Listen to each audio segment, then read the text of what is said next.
Hello, my name is Victor Volkman. I am the current president of the Upper Peninsula Publishers and Authors Association. And tonight, our special guest is David Koehser, who will be talking about the ins and outs of permissions and publishing agreements. Now, David Koehser is a Minneapolis attorney who has over 30 years experience representing clients in the publishing industry. He is a graduate of the University of Iowa and the University of Minnesota Law School, and he is past chair of the Minnesota State Bar Association Art and Entertainment Law Section and the Hennepin County Bar Association Business Law Section.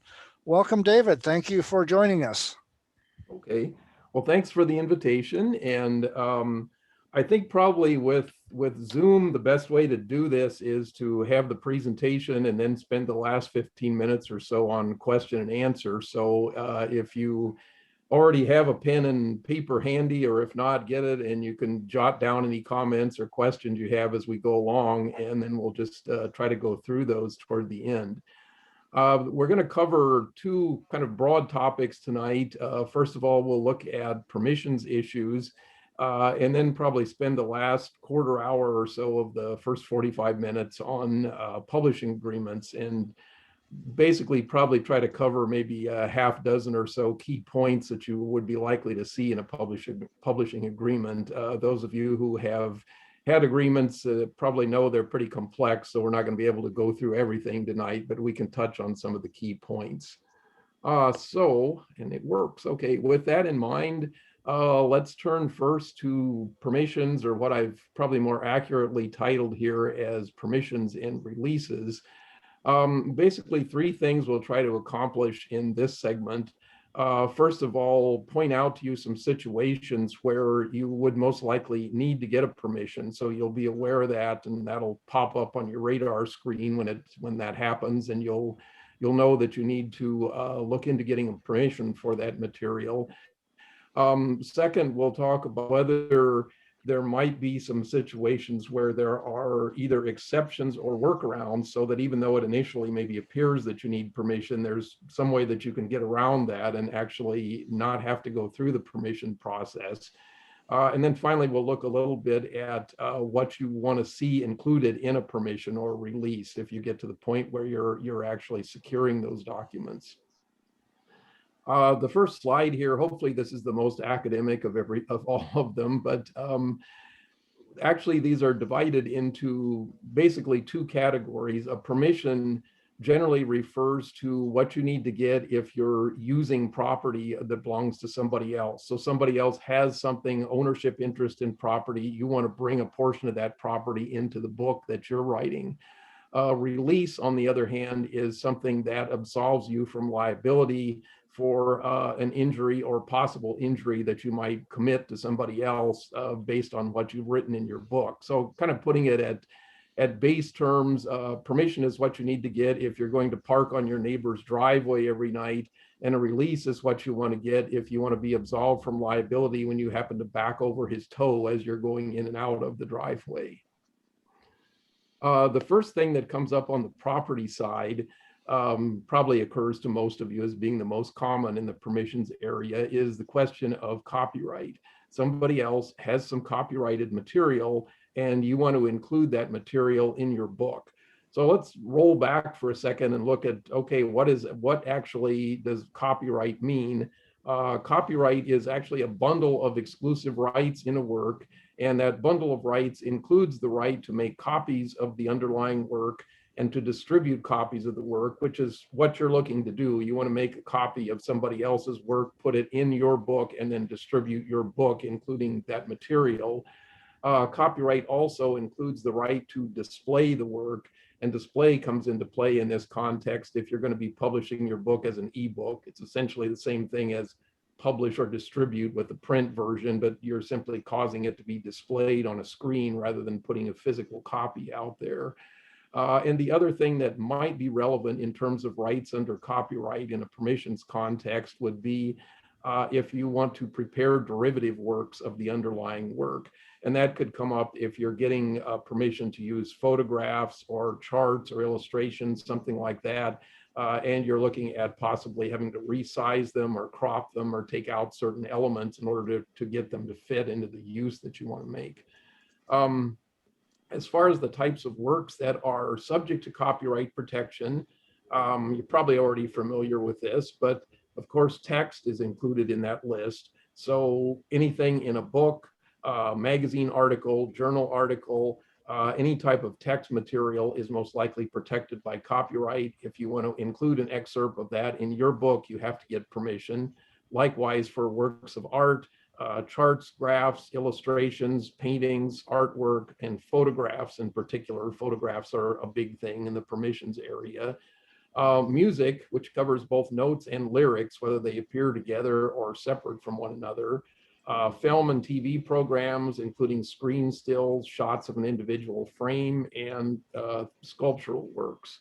So if you're going to look at making a copy of any of those things and including them in your book, that's where you need to look at getting permission. Is it protected by copyright, in which case you would need to get permission from the copyright holder. There are some circumstances where you can find a workaround on this. And one of the big ones is that copyright protects the expression of an author, but it doesn't protect the facts or the ideas or the concepts or the principles that are captured in that expression. And I find this with authors, a lot of times they'll say, well, you know, I'm writing this book about the Civil War or whatever it is, and I want to take a big section out of a chapter that somebody else wrote on this. So I say, well, what is it you're really looking to get at here? Well, it's the information that this other author had. Well, you can take that information, you can take those facts, distill them out of the expression and rewrite them in your own expression. In that case, you're not taking any copyrighted material, so you don't need to worry about permissions. You're simply going to the source, pulling the facts out from the source, and then rewriting those facts using your own expression. So that's one workaround where you can avoid having to get a permission. Another, not really an exception, but a part of the law is this concept of public domain. Copyright exists for a fixed term, and once that term expires, the work that was protected by copyright is then said to be in the public domain, meaning it's no longer protected by copyright. It's free for anybody to use. There's one hard and fast rule on that, which is currently that anything that was first published in the US in 1925 or earlier is automatically in the public domain. And that's actually now a rolling calculation. So it's going to go forward by 1 year every year. By the end of this year, it'll be anything published in 1926 or earlier goes into the public domain, and so on as we move forward. Another rule with copyright is that the term of copyright now under the current law is the author's life plus 70 years. So that may be something that works in your favor as well. If the 1925 or earlier rule doesn't work for you, you may still be able to get in under the author's life plus 70 years and establish that the work you're looking at using is actually in the public domain. Couple of things to keep in mind when you're looking at works that are supposedly at least in the public domain. For example, with the 1925 or earlier rule, sometimes those works have been rewritten in revised editions. And even though the original material, which was first published prior to 1925, is clearly in the public domain, there may have been material added since then in the revised edition that is still in copyright. So in order to be able to use that work without getting a permission, you need to make sure that you can separate those two elements out, or alternatively, just go the safe harbor route and get the permission on it to make sure that you're not thinking that part of the material that's actually still in copyright is in the public domain and including it without permission in your work. Another issue that comes up on this is that there's always a lot of unique rules on copyright term, but one is that works that were unpublished, in existence but unpublished as of January 1, 1978, have a term of copyright generally. There's an exception to that, but generally for the life of the author plus 70 years. So you may find something that was actually created prior to 1925, but it's not in the public domain because it was never published. And if the author plus 70 years is still out there, then it's still in copyright and you would need to get permission to use it. interestingly enough, this one, I see this one come up sometimes in context where you wouldn't expect it. Generally, when you're thinking of copyright and permissions issues, you're thinking that, okay, here's somebody who owns the copyright and wants to get some financial benefit out of it, and that's why they're requiring that I get a permission. And that's generally the case, but you can have situations, for example, with these unpublished works that are still in copyright.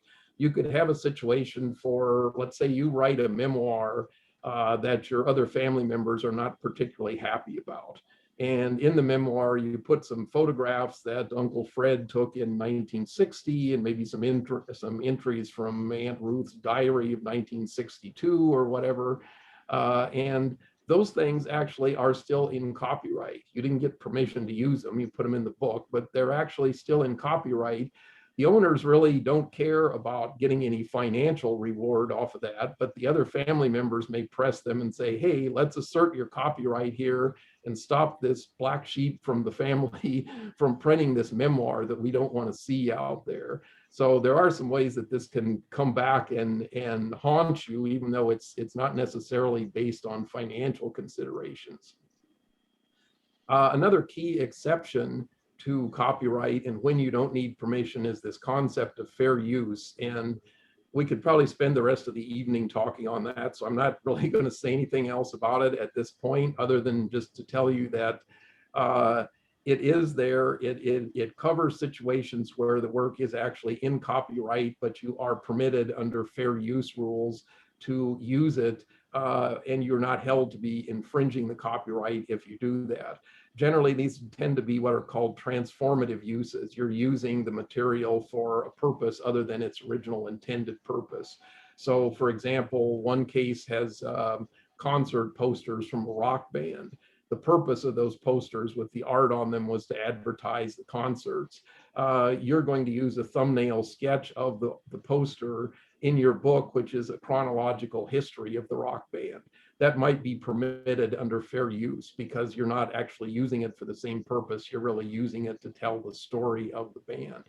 But in any event, as I said, fair use is a somewhat tricky concept. So if you're looking at relying on it, it's usually best to consult with an attorney and get some advice as to whether, hey, is this going to stand up or not, before you go forward and just think, yeah, that's good enough. I don't need permission because it's fair use. So with that, we will see that I'm totally inept at operating the equipment here. The next thing under the property side of permissions that comes up is the question of trademarks. A trademark is broadly defined as being a word or a phrase or a logo, something that is used with the delivery of goods or services to indicate to consumers the source of those goods or services. So the question is, well, can you use somebody's trademark somewhere in your book? And the test for infringement is likelihood of confusion. Is a consumer seeing the trademark in your book likely to be confused into believing that your book is published or somehow licensed or endorsed or affiliated with the trademark owner? Now, in most cases, that's the answer to that is probably going to be no. So you're going to be able to go ahead and do what you plan to do. If you're writing a novel and one of the lines in your novel is, Sarah ran out of the house with a Coke in her hand, got into her Chevy Impala, and drove off to the nearest 7-Eleven. 3 trademarks in that sentence, no problems as far as needing permission, no problems as far as infringement, because no reasonable person seeing that sentence in a novel is going to think, oh, gee, this book must have some association with Coca-Cola, or 7-Eleven must have published the book or whatever. So you don't really have any trademark issues there. Likewise, if you're doing something like, let's say, a history of the last 50 years of the NFL, and you have a picture of a football stadium with a scoreboard and there's a big Nike logo on the scoreboard, no problems there either, because again, there's nothing in that scenario that's going to lead somebody to believe that, hey, Nike has something to do with this book. It's merely depicting the scoreboard with the trademark on it as appeared in real life. Where you do get into problems, however, is if you're doing nonfiction books, and I have a couple clients who do these types of things regularly, and let's say your book is the 50-year history of John Deere tractors. or the last 100 years of the Ford Motor Company.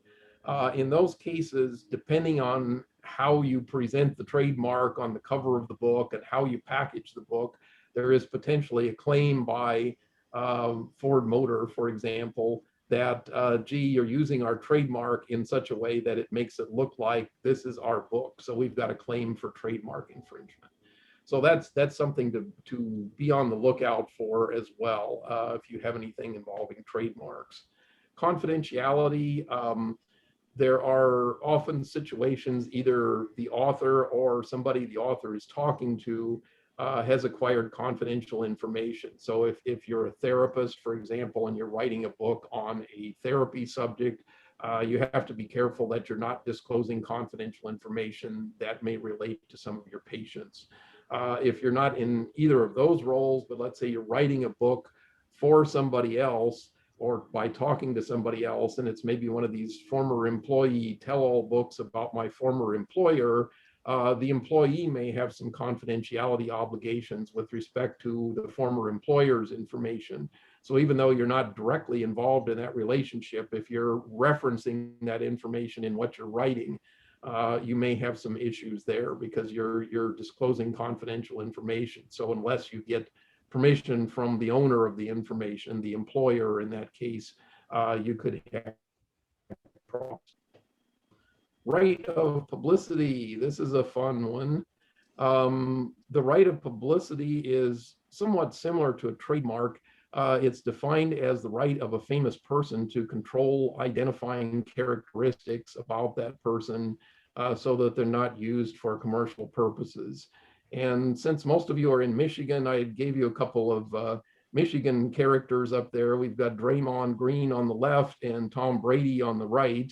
I think Tom is still wearing his Patriots uniform here. Draymond is in the Golden State Warriors uniform, which even though he went 0 for 5 last night, I left him in the slideshow here. So, but the question with these guys is, would you be using them, their image, their name, anything related to them in a book such that, again, much like a trademark, someone could come to think that, okay, they authorized this book. Now, interestingly enough, unauthorized biographies, references to these people in the context of the subject matter of the book are all permitted. There's no problems with that. You can write an unauthorized biography about someone and you're not infringing their right of publicity. An example, however, of where you might run into a publicity issue, let's say you're going to do a book on how 20 steps for a junior high student to become a great quarterback. Technical book, basically. Doesn't have anything to do with Tom Brady, but you put his picture on the cover of the book. Well, then we're back into looking at something like a trademark situation. The consumer is going to look at that cover of the book and say, oh, Tom Brady must have written this or collaborated in it or somehow he's connected to it. And so, gee, we're going to buy the book because he's connected to it. Oh, we bought it, found out it doesn't have anything to do with him. In that case, Tom Brady would have a right of publicity claim against you because you are in effect using his image and using his name to try to induce purchases of the book. It has no relation to him whatsoever as far as the subject matter of the book. And we move a little bit now away from the property issues into the injury question. The right of privacy generally relates to an injury occurring to someone rather than someone's property that's being used. The one exception maybe is a branch of the right of privacy for commercial use, which is essentially just what we talked about for the right of publicity. And it's illustrated by the last photo here on the screen. Let's say you're writing a novel and you want to put something on the cover of the novel, and you find this photograph of this very attractive young couple, and you put that on the cover. A young couple doesn't have anything to do with the novel. They're private individuals. They're obviously, the novel is fictional, so they're not being discussed in the novel, but you're just using it because, hey, you think they look hot and it's a good way to induce people to buy the book. That is a commercial use infringement of their right of privacy. So they would potentially have a claim against you for that scenario. More likely what comes up in right of privacy claims is the third bullet point you see there, which is the disclosure of true but offensive facts. And the little vignette on the right kind of hints at what we're getting at there. Let's say you're writing a memoir and you're perfect, what appears to the outside world to be the perfect suburban family. You disclose in your memoir, gee, it wasn't really that way at all. Mom got high all day and then dad came home and they fought all night. Those are maybe true facts, but they are things that are deemed to be offensive and not really in the interest of the public. So if you're disclosing those sorts of things, you may be subject to a right of privacy claim. And the other two, the intrusion into seclusion and false light, I'll leave those for now. They're not as likely to come up in what you're doing. We can talk about them later if that's of interest to any of you. Defamation, another area of injury, a little bit more serious maybe. Defamation is defined as a false statement which is presented as fact, and that statement has to be of such a nature that it would tend to be harmful to the reputation of the subject. So you could write, gee, Joe must be probably the second smartest man in the whole world. Most likely that's a false statement. You're presenting it as fact, but it's not defamatory because it's not likely to diminish his reputation. On the other hand, if you write, well, Joe is known to be a pedophile, then you probably have a problem of defamation unless you have some objective evidence to show that, hey, this is in fact a true statement. Truth is a defense to defamation claims. But otherwise, if you're making a false statement and you can't back it up and show somehow that it's true, you may have a problem. Interestingly enough, defamation claims are not limited to nonfiction. You would intuitively think that's the case, but it really isn't. Defamation claims can come up in novels and works of fiction as well. And just as an example, let's say that somewhere in your circle of friends, there's a 40-year-old flight attendant, blonde flight attendant. So you write a novel and your novel has a character who's a 40-year-old blonde flight attendant. However, you embellish that a little bit more. And in your case, the flight attendant, as part of flying around from one country to another, is a drug mule as well. You could very well be confronted with a lawsuit for defamation by your friend, or probably at this point ex-friend, saying that you have created this character that even though you claim it's fictional, it's actually me, and people who know me are going to recognize that and are going to think this drug mule characteristic that you attributed to her is also part of me. That's not true. That's defamation. So I have a claim against you for that. Wow. So there is actually a case somewhat similar to that in, I think it was Georgia, that came out a few years ago. So with all of these, there are some things that you need to consider if you're looking at, okay, I need to get a permission or I need to get a release so that I'm going to be cleared from these types of claims. On the property rights side, if you're getting a permission, you want to make sure that you're getting it from the person who actually owns the rights. So for example, you're getting permission to use somebody's copyrighted material, to use a photograph, for example, in your book. You would want to make sure that that permission is being granted to you by either the photographer, who's the copyright owner, or by somebody who the copyright owner, the photographer, has appointed as agent to represent his interests. And there are, a lot of you maybe are familiar with this. There are stock houses like Getty, for example, that licenses photographs. And in those cases, the photographer has authorized Getty to grant permission for the use of the photographer's photos. But the point here is that you have to have somebody behind that permission who is in fact the owner of the material that you plan to use. To put it another way, you don't want to buy the Brooklyn Bridge from the guy who's just standing at the entrance to it because he probably doesn't own it. So in this case, you want to make sure that the person granting the permission is in fact the owner of rights in the property that you're seeking to use. On the injury side, for claims like potential claims like defamation or invasion of privacy, it's probably going to be fairly difficult to get a release for those claims anyway, but you might be able to in some situations, particularly if you're doing interviews, you can You can try to include that in interview release. But in any event, that release has to come from the individual who would be harmed. And interestingly enough, and those claims generally do not survive death. So if you're writing about a deceased individual, the estate doesn't have the ability to grant you a release, because at that point there is no claim for defamation. Defamation claim dies with the individual. Likewise, right of privacy claim dies with the individual. If you're going to get a permission or a release, how do you document it? Well, clearly you would want to have something in writing, and again, signed by the person or the party who's authorized to grant that permission or grant that release to you. And a note here with not a very good example in the lower corner, but in some cases, you may need to get more than one permission or release. And what I'll modify the example a little bit. What I have down here in the corner is a photograph of the framed painting of the Mona Lisa, which presumably is in a museum. The Mona Lisa obviously is public domain, so it's not going to work perfectly for this example, but I needed to get a public domain image so I didn't have to worry about copyright on that side. But let's say that instead of that being a framed painting of the Mona Lisa, it's a framed painting that was just completed in 2002 and it's hanging in a museum somewhere. And you say, okay, I want a photograph of that to put in my book because it's relevant to what I'm talking about in the book. You may need as many as 3 permissions in that situation. First of all, the photograph of the painting is going to be protected by copyright because the photographer has had to determine lighting and camera angle and shading and that sort of thing. So the photographer has a copyright in his or her photograph of the painting. The painting itself, of course, also is a copyrighted work. So second copyright, you need a second permission for that.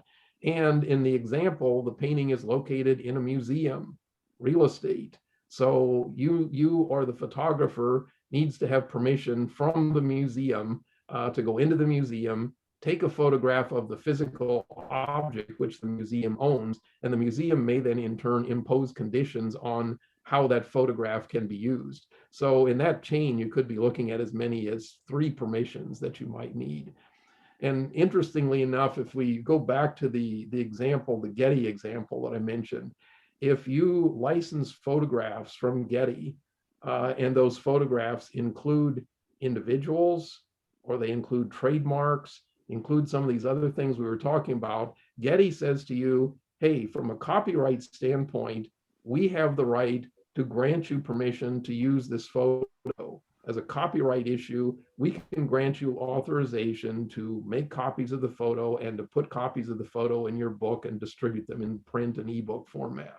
What we're not granting you and what we are expressly disclaiming in the permission that we're giving you is we are expressly disclaiming any release or any permission as to the subject matter depicted in the photo. So if the photo is of a beautiful girl laying out on a beach, and you're going to be using the photo on the cover of your book somehow so that you might be infringing her right of privacy or publicity, as the case may be, hey, that's on you. And you have to go out and figure out how to secure permission for that. We're just clearing you on the copyright part, but the other piece of it is still there, and that's your responsibility. So that's one thing to watch out for, depending on the context in which you might be using some of these things.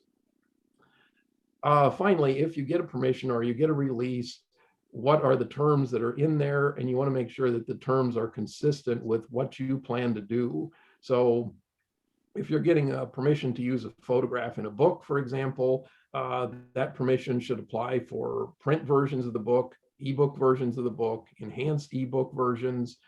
It should cover all the territories where you want to distribute the book. It should cover all the languages. If you want to do the book in other than English, or maybe license somebody else to do an edition of the book in a language other than English, those all need to be covered in the grant of permission. Be aware that the permission may impose some limits on it, may say you can only use the photograph for the first edition of the book, or you can only use it in up to the first 5,000 copies. There may be a time limit on it. If you want to use the photograph, in this case, in a particular location, especially if it's on the cover of the book, you probably need to get a special permission that notes that. If it's interior use, most likely that's just going to be part of the deal. But if you're looking for cover use or you're looking for use in related advertising, that should be identified specifically in your permission document. And as I mentioned earlier, if you're looking to crop or resize a photo or some artwork, you need to be sure that you have the right to do that so you can modify it as needed for your use. And finally, the question of, is the permission transferable? Obviously, if it comes to you, it's going to run in your favor, but are you able to pass it on to somebody else? If a German publisher comes to you and says, hey, I want a license to do this book in German and publish a German translation edition, can you hand the whole file over to the publisher and say, yeah, we've got clearance on all of this stuff? Or do you have to say, well, there are photos on 5 pages of it. Those permissions only apply to English language use in North America. So, hey, if you want to include the photos, you've got to go back to the source and get permission. I'm going to make sure in my license to you that I exempt that. So it's clear that I'm not giving you that. So that is kind of the quick summary of the permissions and releases issue. And as I said, we don't have time to go through everything on publishing contracts, but we'll try to touch on a few key terms here.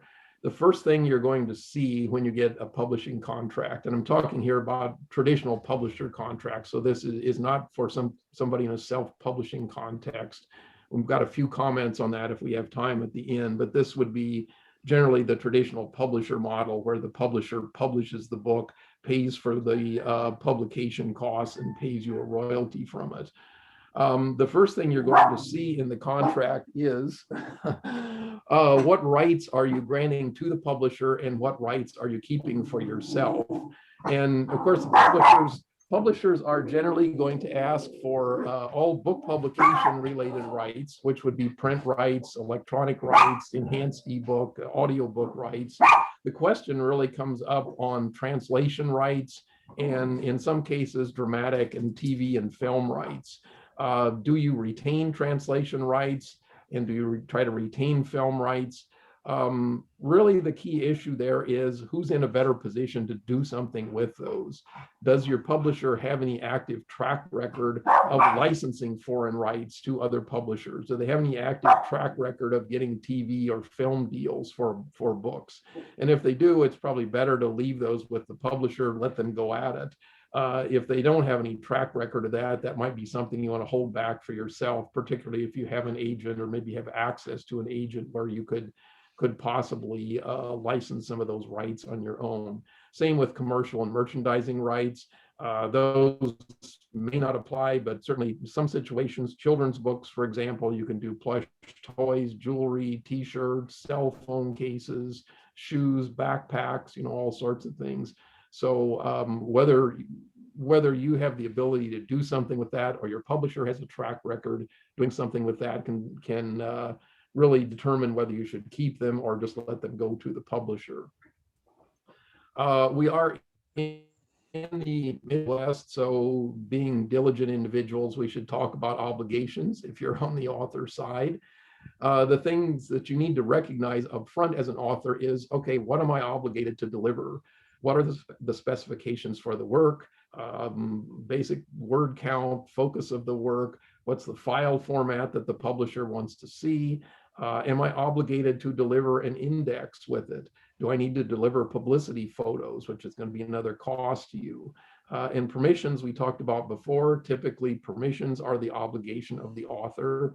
You may, in some cases, be able to negotiate either to have the publisher cover the cost of those or at least give you some allowance for some of those things. So you might be able to get an allowance in addition to the advance to cover your permissions cost or to cover the cost of going out and hiring an indexer. I would recommend against doing an index on your own. Usually if you write a book, the last thing you want to do when you get to the end of the process is sit down with the thing again and go through and prepare the index. So if anything, try to shove that onto the publisher. If the publisher won't do it, at least try to get some allowance so that you can hire an indexer to do it. One of the key things here is the delivery date. And I always point this out if I'm representing authors and say, can you deliver the finished manuscript as you are supposed to by that date? Well, yeah, probably, but I can always ask for an extension. Not necessarily. I mean, you may get to March 1st of next year when it's due, and you say, well, gee, I didn't get it done. I need another 6 weeks to do it.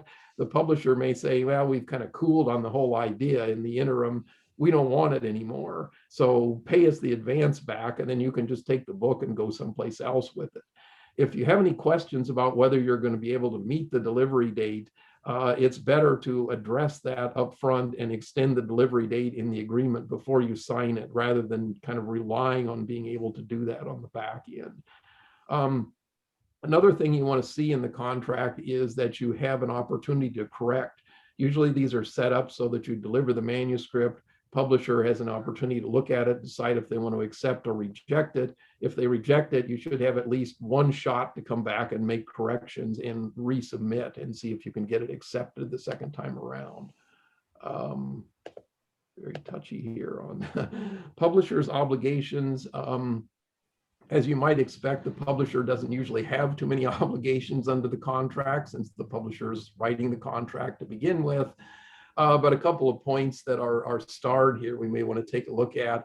The contract should definitely have a deadline by which the publisher needs to publish the book. And that's usually measured from the point of acceptance of the manuscript. So it's 12 months or 18 months or 24 months out from the time the publisher accepted the manuscript. If they don't publish by that date, the author should have the right to terminate the agreement, keep whatever has been paid out of the advance, and get the rights back.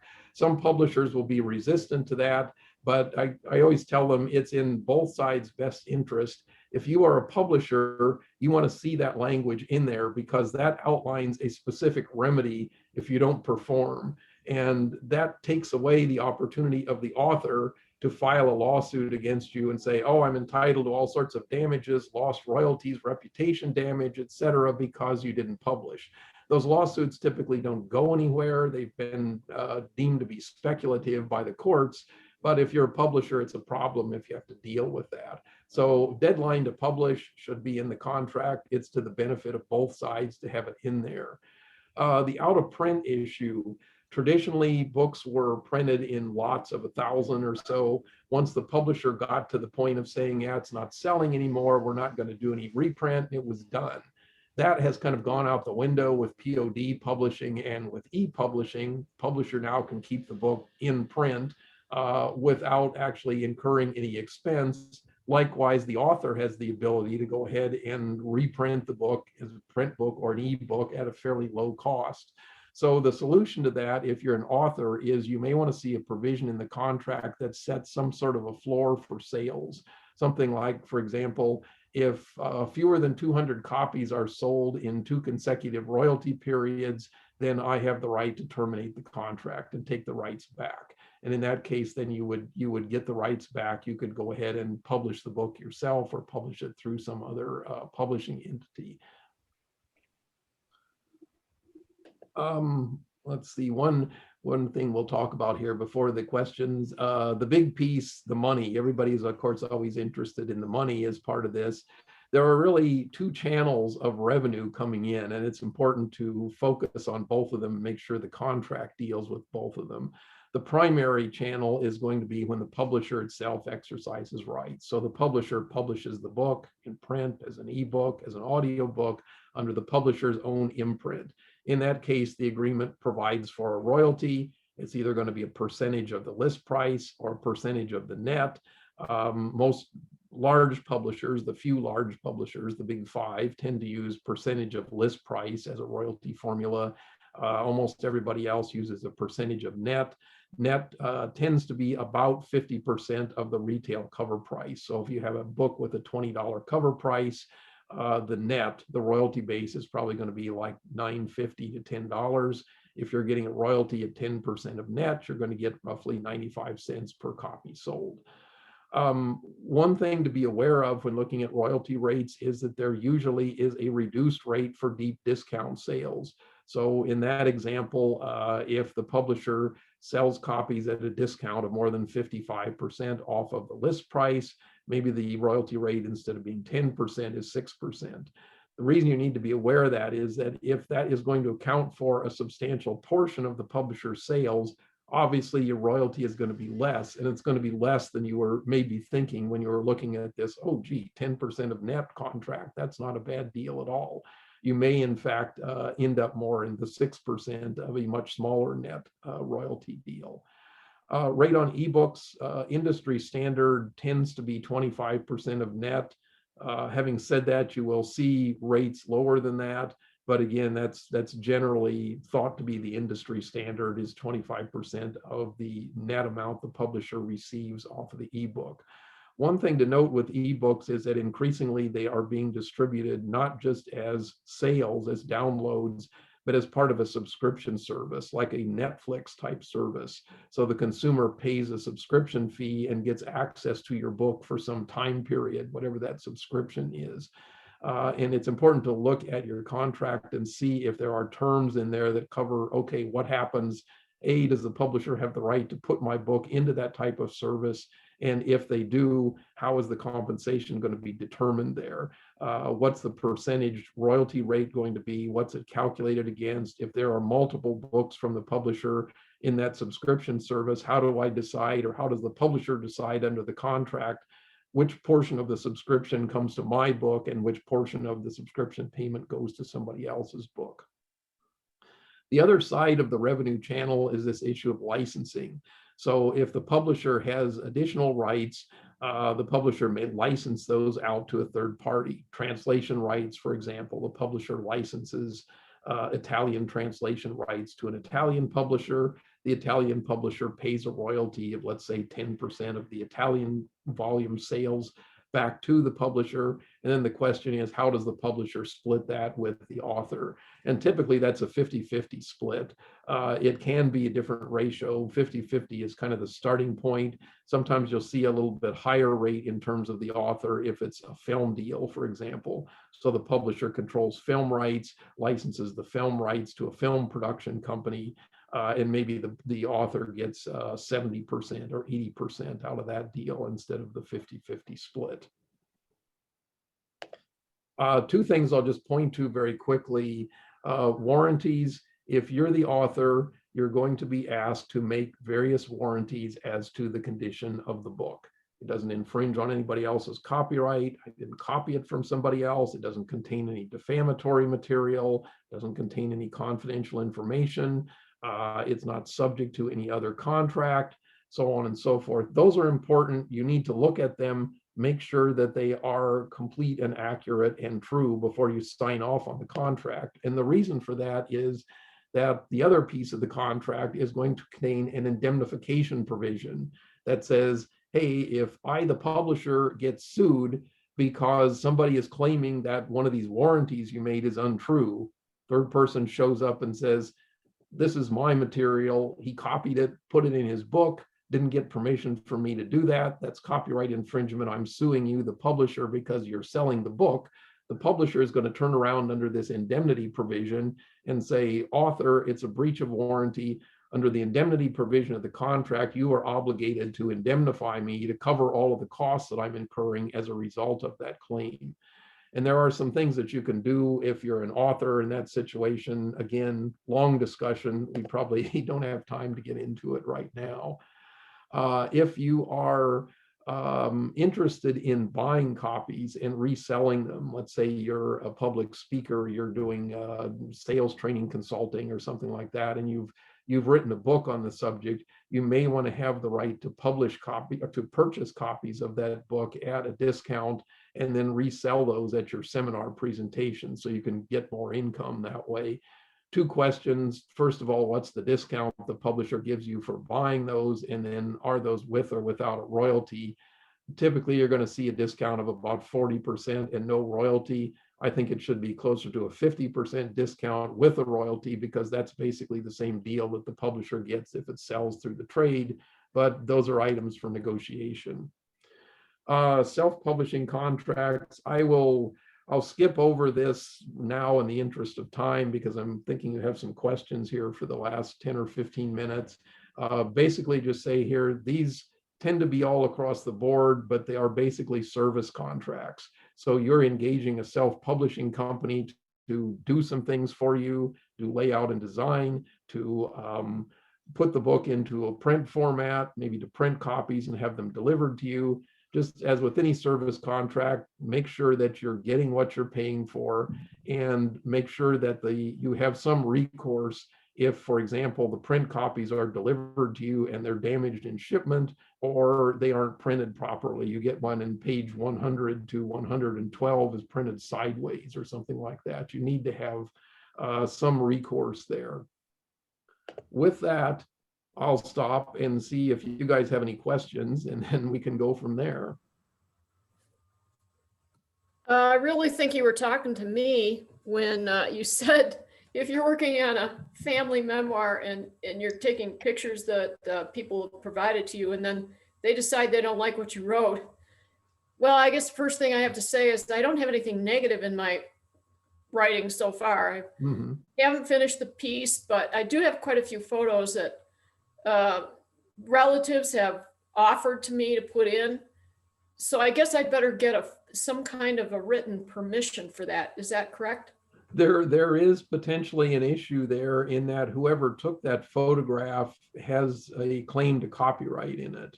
So that person, or if the person is deceased, potentially the heirs of the individual could surface and say, either we want compensation for use of this, you're exercising right of the copyright holder and we didn't give you permission to do that, or if it turns out we don't like what you wrote, we're going to assert our interest in the copyright as a way to stop you from publishing the book.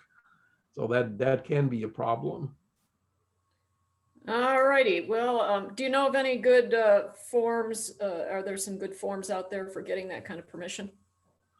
I suppose there's probably some on the internet. I don't know if there's anything generally like that out there or not. Okay. Well, sometimes I just simply ask them. Some people who have shared memories of family members who are being written about in the book, because this is a case where these people are a couple of generations prior to my generation, and I have asked some of them if they have any memories they want to share, but I also asked them to include a line that they're permitting me to use that in the book. Yeah, you can use interview releases for those types of situations. And again, in the case that you mentioned, if what they're telling you is information about people who are now deceased, at least you have some coverage there, in that the dead person does not have any right to make a claim for defamation or infringement of any right of privacy. So you're a little bit on the plus side there potentially, but yeah, generally when people are interviewing somebody to put their material in a book, you can use interview releases where the interviewee basically gives you a release, gives you permission for a lot of those things we talked about, copyright concerns and possible privacy and defamation claims. Okay, I guess I better look into it then. Donna, let me throw my 2 cents in. I use Tad Crawford's business and legal forms for authors and self-publishers. It's been around forever, and it's, just kind of a fill in the blank thing. Yeah, I think his books are Allworth, ALLWORTH Yes. Publishing has those. I'll look into it. That's good. Decades ago, I had, back before we had any of this print on demand and ebook things, decades ago, I had a book that was a compilation of different types of legal forms for authors and publishers. I'm not even sure I have that book anymore, but I would think that something like that is out there. Yeah, the interesting thing about publishing is that it has moved kind of at somewhat glacial speed, so you don't see a lot of changes that would alter what you would see in those forms, even if they're older. Probably the biggest thing is the electronic component, because 20 years or so ago we weren't even contemplating digital use. So that's something that you want to see referenced, at least, that you have the right to use the information and the material you're getting in a digital format as well as the usual print format. Okay. Yeah, Yeah. you'll see quaint references to CD-ROMs and other Yeah. antiquated ideas. Yeah. Yeah, you still see a few of those in some of the contracts where they talk about audiobook rights, and they'll make reference to basically audio materials in tangible format, and that's just in there because they used to be produced that way. But realistically, nobody does tangible format audiobooks anymore. They're all digital downloads. Right. Yeah. Well, you just exposed, my old fashioned ways, which when I buy a language course, I still buy it on CD, but I made my mind up. Next time I'll just download the files. I think there are a few of those probably still out there. Same with music. I guess I think I got a CD about a year ago, so there is still some music that's distributed in CD format. Right. Thank you very much. Appreciate Yeah. your. Any other questions on anything? David, I have a question on, go ahead, Gretchen. thanks, Tyler. I have a question on book endorsement. So I've written the book on the world's best quarterback, and John Elway is a buddy of mine, and he says, oh yeah, you can write an endorsement on my behalf and I'll sign my name. Is that legal? Or do I have to have him sign something giving permission for me to print his endorsement on the back of my book? Just to be safe, I would have him sign something, or at least send you an email with his signature or something like that. It doesn't have to be anything very complicated, but one or two sentences even would suffice. But I usually like to have those in the file if you're getting endorsements like that, just so you have a record of it. And you never know. I mean, you're dealing with individuals, so you could have somebody who's a perfectly good friend giving you an endorsement now, and a year later they go nutty and come back and say, well, why is that on there? I don't want to see that on the book. And I'm using my image, using my name to sell the book, etc. So it's a good idea if you actually have something in writing from them. I mean, arguably, if you can establish that, hey, they provided it to me and they knew what I was asking for, okay, that's implicit permission. But a real good safe harbor is just to have even a letter or just a 2-line email or something in the file showing that they did, in fact, give you permission to use their endorsement and to use their name in connection with it. Thank you. David, I'm an editor, and I have clients who in their books constantly are quoting things to an extreme length. Mm-hmm. And I'm always telling them to cut it down. So can you tell me what, in your opinion, is exactly fair use? Like sometimes they take a whole article off the internet and paste it into their book. Yeah. And I tell them, no, cut it down to like a paragraph or two, or Yeah. 10%. Is it 10%, or is there a hard rule there? No, there isn't. There really isn't any quantitative guideline, and that's what makes fair use somewhat difficult to rely on. There have been some cases where very little in terms of the actual copyrighted expression was quoted and was taken, but the courts have said, well, even though this is only a small fraction of the underlying work, it really represents the heart and substance of that work. And so that's not fair use. I mean, I can certainly sympathize with your problem. The starting point that I usually try to do with people in that situation is, again, what I was talking about with the difference between copyrighted expression and facts and non-copyrighted concepts, ideas, etc. Ask the author, what is it you're really getting at here? And typically what the author wants to do is say, okay, well, I want to explain, I want these facts in here. I want this information in here. Mm-hmm. Okay, well, let's go back and do the same thing that you were supposed to do when you were in grade school. You pick out the encyclopedia, you pick out a couple magazines, you read the articles, you take some notes. What are the key facts that you've distilled out of all of that? And then you take all that information and you write it out in your own words rather than copying somebody else's material. And I know what you're talking about. I have seen these situations where people will come to me with a manuscript, and it's like chapter 6 is 2 introductory sentences and then 20 pages copied from somebody else. And one of the things about the opposite side of fair use, something that does not qualify as fair use, is, will the court look at it and say, oh, you really only are trying to use somebody else's material here to avoid the drudgery and the task of having to come up and do the work and write something yourself. So if you have those situations, you're clearly on the wrong side of the fair use equation.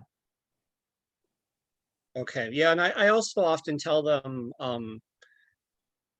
you know, it's okay as long as you are not, say, quoting or using so much of this author's work that it would prohibit the reader from actually wanting to go and buy their work.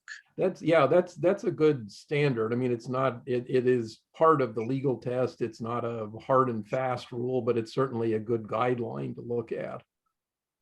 Okay, well, thank you very much. And one of the things where fair use really comes in as kind of a clear situation is if you're using just a portion of somebody else's material for the purpose of commenting on that material. Like book review is the classic example. So I'm writing a book review and I quote 3 or 4 lines out of the book as part of my review of the book. Okay, that makes sense. If I'm writing an art history book, arguably even maybe I can show some photographs, some pictures of the paintings that I'm talking about and say, here's what I mean. In this century, this element was present, and here it is. We can see it in this painting. I might be able to get away with that as a fair use also. Okay. I say might because, again, fair use is a facts and circumstances determination in each situation.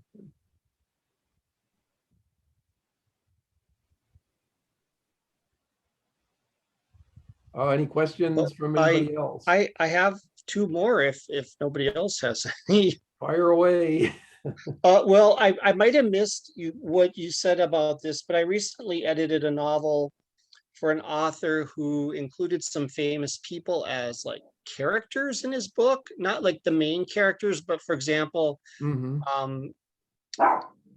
his characters, they went to a baseball game and Dolly Parton sang the Star Spangled Banner at the baseball game. And I said, no, you can't use Dolly Parton's name. You need to take her out, make up a fictional country singer. Is that true? Could you have Dolly Parton sing in your baseball game in your novel? That in that context, that should be permissible. There shouldn't be any problem with that, because if you're looking at potentially at a right of publicity issue, does she have a claim for infringement of a right of publicity? No, because it's a novel. I mean, the person who reads it is going to say, okay, it's fiction. You know, there are some factual touchstones in it, which could happen to be locations or buildings or whatever. And in this case, it's a living individual, famous individual who is well known and could very easily have been performing in that capacity. It just makes the novel seem a little bit more realistic. But there's nothing in mention of her name in the novel that would lead anyone to believe that, oh, gee, Dolly Parton must have participated somehow in the authorship of this novel, or she must have endorsed it or whatever. It's merely a mention of her name. So it wouldn't have a problem in that situation. What if you made her into more of a scene? Like, for example, in the novel, there was a young girl who was aspiring to become a country music singer. And she sings a song, and then Dolly Parton comes up to her and says, oh, I love your music. Send me a CD. I'm going to talk to my agent in Nashville, and we're going to see if we can get you a recording contract. Is that? I don't see that would be a problem either. Again, there's no right of publicity issue because it's not anything that looks like she's endorsed it or has written the book or is affiliated with it that way. And you haven't said anything negative about her, so you haven't brought the character in, but in a defamatory way or in a way that somehow reflects in negative fashion on her. So I don't see that you would have any issue there either. It would be kind of like if you Same thing if you wrote a book and somebody met an ex-president or something like that. You know, the little boy goes and meets Barack and Michelle Obama, and that's just part of the storyline. And there isn't anything that should create any issues there. Okay. I wanted to warn him to err on the side of safety, but Yeah. that kind of relieves me. My other question is about, do you know anything about the use of pseudonyms? And if you use a pseudonym in your book, what do you need to do to protect your copyright without having people find out that you are the author of the book? I believe there is a way that you can do that on the registration form without actually disclosing the real name of the copyright owner. But yeah, it can be done. I mean, it does not void your copyright, or simply the fact that you're listing in the notice and even in the registration that you're listing a fictitious name does not void the copyright, and the copyright is still there. And somewhere that you would be able to establish a chain of title to show that, if you had to show that the person behind the pseudonym is in fact the copyright owner. So you would go through the whole process of filing for a copyright. Yeah, you can still file for copyright, and as I said, I think there's a way on the form to do that and claim that it's a pseudonymous work rather than you would have to have on the form, you have to show a claimant and you have to have an address for mailing things back. So I suppose if somebody wanted to get really particular about it, they could go into the Copyright Office files and find your address with the fake name and trace it back to where you live and maybe figure out who it is. But it would be a stretch to do that. Okay, but in most cases, you don't actually have to apply for copyright. Like if you were going to publish the book under your own name. So I get asked that a lot, and I've never applied for copyright with my own books. Yeah, David, Yeah. let's talk about the Berne Convention a little bit, because it's something I feel I explain to people over and over again. Yeah, on the copyright question, copyright, which is that bundle of rights I was talking about at the beginning, the copyright comes into existence as soon as the work is fixed in some tangible medium. So as soon as you write it out on paper or type it on your computer or whatever, the copyright comes into existence at that point, and you don't need to register, you don't need to publish. Registration becomes relevant, however, if you are going to go after somebody for infringement, because in order to sue for infringement, you have to have a registration in place, first of all. And then if you have registered prior to the time the infringement began, you are entitled to what the Copyright Act calls statutory damages, which means that you don't have to prove up any actual damages. You can just point the court to this range between $750 and $30,000 and say, I qualify for this. It's up to you, the court, to make the decision as to what I get. That usually is sufficient to cut off the infringer from basically contesting your claim and probably reach some sort of a settlement with you. The Berne Convention is an international copyright convention which says that each member nation will basically recognize the copyright of someone from another member nation. So if I'm a US citizen and I have written a work and the copyright is infringed in Germany, I can go to Germany because it's a Berne member nation. I can go to Germany and use the German copyright law to enforce my copyright against the German infringer. And likewise, if you had somebody in the UK, for example, whose copyright is infringed in the US, the UK citizen could come to the US and use the US copyright laws to enforce the copyright in the US.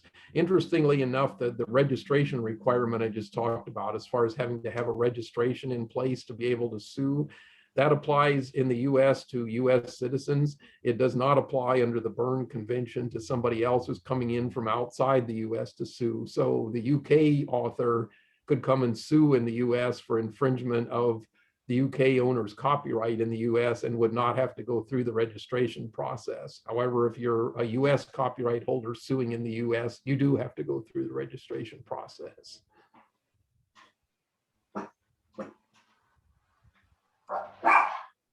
Okay, that's very helpful. Thank you. The other thing with the Berne Convention is that you mentioned that life plus 70 as being the general term for copyright. That is a product of the Berne Convention. Every member nation ultimately became standardized under the Berne Convention such that their copyright term is the author's life plus 70 years.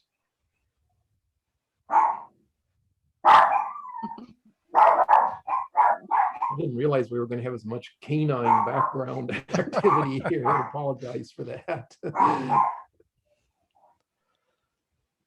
All right, do we have any, Well, somebody's got a lot to say. yeah, any further questions?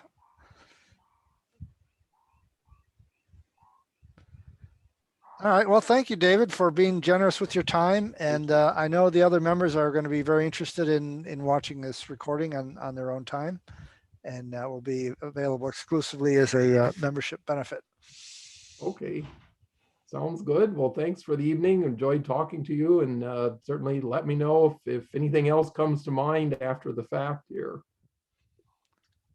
Thank you, David. Thank you. Thank you very much. Thank you. It's very Yeah. informative. Okay. Good night, everybody. Thank